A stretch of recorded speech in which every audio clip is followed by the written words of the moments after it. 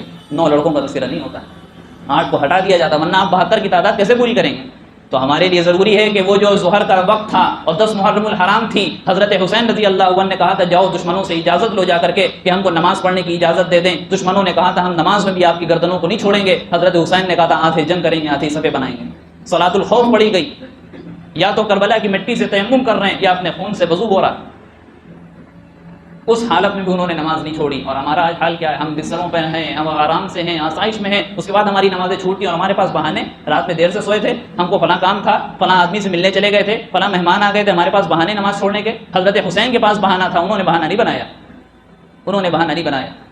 لہٰذا اس میں سب سے زیادہ ضرورت ہے 10 محرم الحرام اور محرم کے مہینے میں کہ ہم اپنے عقیدے کو درست کریں کہ تمام صحابہ ہمارے دل کے حصہ ہیں، ہمارے ایمان کا حصہ ہیں۔ اہل بیت سے محبت ہمارے ایمان کا حصہ، صحابہ سے محبت ہمارے ایمان کا حصہ۔ ہر صحابی جنتی ہے، ہر صحابی جنتی ہے۔ وَكُلًّا وَعَدَ اللَّهُ الْحُسْنَى، قرآن میں کہہ دیا گیا کہ ہر صحابی جنتی ہے۔ کسی بھی صحابی کی اقتدا کی جائے گی، پیروی پالی جائے گی، پیروی کی جائے گی، راستہ پا لیا جائے گا۔ ہمارا یہ عقیدہ ہونا چاہیے اور ڈنکے کی چوٹ پر یہ اعلان کریں گے انشاءاللہ لوگوں کے سامنے۔ حضرت حسین اہل بیت جن کے بارے میں قرآن پاک میں تذکرہ کیا گیا، اللہ کے رسول صلی اللہ علیہ وسلم نے ان تمام چیزوں کو کھول کھول کر بیان کر دیا۔ یہ ہماری اور آپ کی غلطی کہ ہم اس کو پڑھتے نہیں، غلط لوگوں کو پڑھتے ہیں، صحابہ کی دشمنی اپنے دل میں بٹھاتے ہیں، صحابہ کو ہٹا دیں گے اسلام ہمارے پاس نہیں بچے گا۔ اسی طریقے سے 10 محرم الحرام کو ایک روایت ملتی ہے، بعض روایتیں ملتی ہیں لیکن اس کو کہا گیا کہ ضعیف ہے، لیکن فضائل کے بعد میں اس کو لیا جاتا ہے اور فضائل کے بعد میں اس پر عمل کیا جاتا ہے۔ وہ یہ کہ 10 محرم الحرام کو اپنے گھر والوں پر کچھ وسعت کے ساتھ اپنے دسترخوان کو وسعت کریں، تو وسیع کریں، زیادہ خرچ کریں کھانے اور پینے پر۔ اگر جو ہے رات کا کھانا ہے یا دن کا کھانا ہے، جو بھی چیز ہے اس پر ہم تھوڑا زیادہ خرچ کریں۔ اللہ تعالیٰ، اللہ کے رسول نے فرمایا کہ سال بھر آپ کی روزی میں برکت ہوگی۔ اسی طریقے سے 10 محرم الحرام کا روزہ رکھنا ہے، سنت ہے، اور اس کے ساتھ کل کا روزہ یا ملا لیں یا تو منڈے پیر کا دن کا روزہ ملا لیں، انشاءاللہ اس میں بھی سنت کا ثواب ملے گا اگر ہم اس طریقے سے چلتے ہیں اور صحابہ کی محبت کو اپنے دل میں بٹھاتے ہیں، واقعہ کربلا سے اصل پیغام کو لیتے ہیں اور تمام چیزوں کو چھوڑ دیتے ہیں۔ انشاءاللہ اللہ تعالیٰ